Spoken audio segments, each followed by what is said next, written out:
गुरुर्ब्रह्मा गुरुर्विष्णु गुरुर्देवो महेश्वरः गुरुर्साक्षात् परं ब्रह्म तस्मै श्री गुरवे नमः।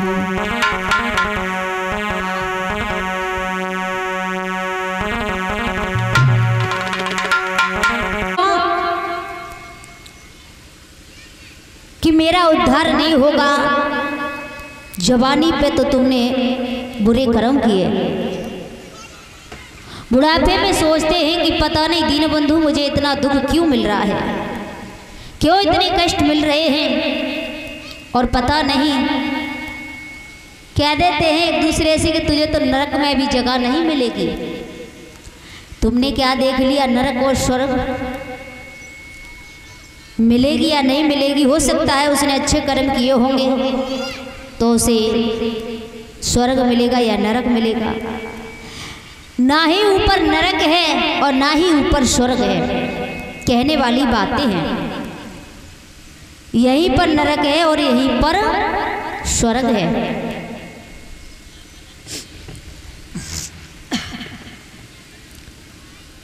जिसके लिए जन्म लेने के बाद में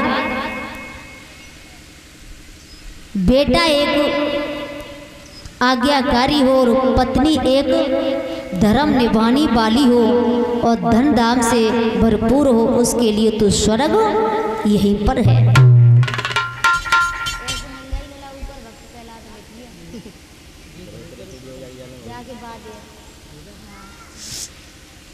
उसके लिए स्वर्ग यहीं पर है। और जिसके पास सब कुछ होने के बाद बीवी है, बेटा है, नाती है, सब कुछ है, और तब भी पड़े पड़े चारपाई में बिलख रहे हैं, ना कोई पानी दे रहा है, मलमूत्र उसी खा चारपाई पे कर रहे हैं, समझ लो उसे नरक यहीं पर है। आकाश में नहीं है स्वर्गों की दुनिया, और बेकार के भ्रमों में ये भटकी है दुनिया। है स्वर्ग वहीं पर जहाँ मधुर मीठी बानी, उस घर में कभी न आए कोई परेशानी। इंसान के लिए यहीं पर स्वर्ग है जिस घर में कलेश ना होती हो। और ध्यान रखना, वो इंसान कभी धोखा नहीं खा सकता है। कौन सा? अगर 5 बात याद कर ले और 5 चीजें हमेशा अपनी जेब में डाल के चलेगा, वो कभी कहीं धोखा नहीं खाएगा। एक मूड को ठंडा, मूड को ठंडा, मूड रखे ठंडा, कभी कलेश नहीं होगी। जब एलान कर दे सब पड़ेगा और निकाल दे भाई तो।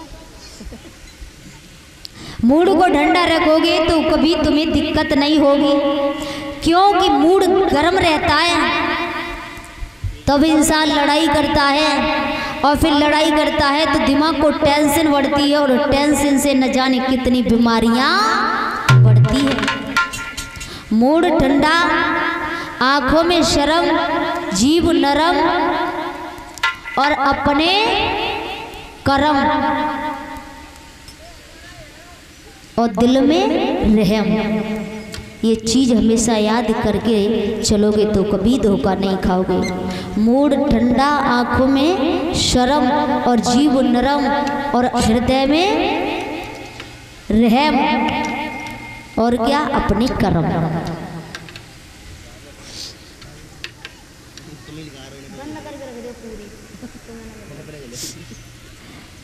कभी धोखा नहीं खाएगा वो बंदा, वो इंसान कभी धोखा नहीं खा सकता है। लेकिन ध्यान रखना भक्तों, पता नहीं चलता है इस संसार में आने के बाद इंसान को नहीं समझ रहा है। थोड़ा धन में बड़ा हुआ, सबको भूल गया, सबको भुला दिया उसने। क्यों? उसके पास थोड़ी दौलत आई, घमंड हो गया। थोड़ी दौलत आई तो घमंड हो गया, थोड़ा परिवार बढ़ा तो घमंड हो गया, आगे बढ़े ऊंचाइयों की ओर तो घमंड हो गया। जिस शरीर पे गुमान दिखाने से क्या मिलेगा? घमंड है तो किस बात का? सुखदेव जी महाराज समझाते कि हे राजन परीक्षित, जब शरीर का ज्यादा गुमान दिखाओ ना, धन दौलत के पीछे काऊ ठुकराओ ना, बिच्छू और शरप को गले लगाओ ना, दुश्मन को अपने द्वार बिठाओ ना, द्वारे आए भिखारी व खाली लौटाओ ना, और जीवन में गरीब को कबहू सताओ ना। ये होती है मनुष्य की भावना, विचार, ये होने चाहिए। लेकिन भैया दुनिया में आने के बाद इंसान नहीं सोच पा रहा है, न समझ पा रहा है कि हमें क्या करना चाहिए, क्या नहीं करना चाहिए। बाद में बुढ़ापा आ जाता है तब सोचते हैं कि मैंने कितने बुरे कर्म किए।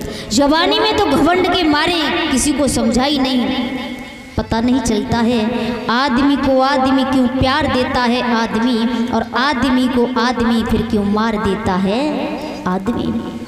आदमी को देख कर क्यों जी रहा है आदमी, फिर आदमी के खून को क्यों पी रहा है आदमी। समझ में नहीं आता है इंसान कहाँ से कहाँ तक पहुँच रहा है। सताता जो गरीबों को उसे बलवान ना समझो, उठाता जो गरीबों को उसे बलवान कहते हैं। ध्यान रखना, इंसान के विचार ही ऊंचाइयों की ओर ले जाते हैं। और कछु कछु तो हमने ऐसे देखे कि बिने ना तो अपने विचारों से मतलब, न ऊंचाई से मतलब, न आगे के भविष्य के बारे में मतलब, सिर्फ मतलब है तो जो ही जन्म मिलो है जैसे चाहो वैसे इस्तेमाल कर लो। भविष्य के बारे में कुछ नहीं करना है, केवल इतना करना है जहाँ बात बन रही है वहाँ बिगड़वानी है। कुछ लोगों का खाना ऐसे ही पचता है, जहाँ किसी लड़का की शादी वाले आ गए तो बाज आए कि झूठी बोल की शादी कैंसिल। जहाँ कहूँ धर्म को काम है रहो तो बा में फालतू की बातें,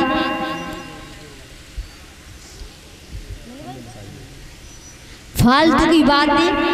अरे तुम ये क्या करा रहे हो, ये नहीं वो करा लेते, वो नहीं ये करा लेते। दुनियादारी की बात ही करते हैं, उन्हें अपने भविष्य से मतलब नहीं है, दूसरे से मतलब है। जीवन के बारे में नहीं सोचते हैं। और जब बुढ़ापा आता है, बुढ़ापा आता है और तब सोचते हैं, तब सोचते हैं बुढ़ापे में आकर के कि हमने क्या किया। भगवान से पूछते हैं, भगवान मैंने कितने बुरे कर्म किए। अरे कर्म तो तुमने किए, भगवान ने थोड़ा ना किए। पर ध्यान रखना, जवानी पे आकर के तुम कितने भी बुरे कर्म कर लो, कितनी भी तुम धर्म के काम में दीवार बन करके खड़े हो जाओ, लेकिन जिसकी लत होती है ना वो बुढ़ापे पे भी कम नहीं होती है। हो जाती है पर तब भी पूरी तरह से कम नहीं होती है। पर कितना भी कुछ कर लेना, कितना भी कमा लेना, धन दौलत इकट्ठी कर लेना, घमंड दिखा लेना, लेकिन ध्यान रखना लास्ट में तुम्हारे साथ जाना कुछ नहीं है। संतों का कहना है साथ कुछ नहीं जाएगा, और खाली हाथ आया और खाली हाथ जाएगा। धन धरा के बीच में यूं ही धरा रह जाएगा, पशु भी बंधे रह जाएंगे जब कूच का दिन आएगा। नार भी तेरा साथ देगी केवल घर के द्वार तक, और बंधु बांधव केवल ले जाएंगे तुझे देखो शान तक। तेरी देह को जलाकर सब व्यक्ति लौट आएगा, पर ध्यान रहे तुझको धर्म ही परलोक में साथ तेरे जाएगा। धर्म ही जाएगा और कुछ साथ जाने वाला नहीं है। इसीलिए कहा गया है कि ना किसी को सताओ, ना किसी को सताओ, ना किसी को परेशान करो। अरे तुम जिसके लिए खुशियां ना दे सको तो उसे दुखी मत करो, जिसे सुख ना दे सको उसे दुख भी मत दो।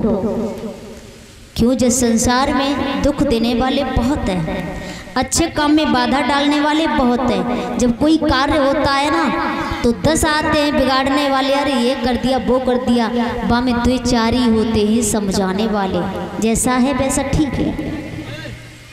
अब इंसान तो इंसान, भगवान ने सबके मन की ना कर पाई, इंसान कैसे कर सकता है? लड़की की शादी हो, उस बाप के दिल से पूछो, 1 महीना पहले से सामान इकट्ठा करता है और गिद्धरा बन के दावत खाने जाते हैं और फिर आकर के तुर्कियाँ निकाल देते। अरे उसमें सब्जी अच्छी नहीं थी, अरे उसमें पानी भी नहीं मिला, हम तो 2 पूड़ी खा के वापस लौट आए, फिर पूड़ी नहीं आई। अरे उस बाप के दिल से पूछो ना कि उसने किस तरह से दावत की। लड़की की शादी है, एक बार को दावत ना मिले तब भी ठीक है, तुम्हें खुशी होनी चाहिए कि किसी बेटी के हाथ पीले हो जाने चाहिए। अपनी पेट की ओर क्यों मरती हो? दुनिया में जीना है तो कुछ दूसरों के ऊपर भी जी के देखो, दूसरों के लिए जी के देखो, खुद के लिए तो दुनिया जीती है। बारे बार इंसान समझ में नहीं आता, इसीलिए बताया है संसार में आने के बाद कुछ पता नहीं चलता है कब और क्या हो जाए, कर्मों के अनुसार नाम रह जाता है। दुनिया वाले याद करते हैं और जिसके कर्म ठीक नहीं है वो तो ये कहते हैं अच्छा हुआ बलाय टरी, पृथ्वी में बाहर था, है ना? इसलिए वक्त तो बता दिया है।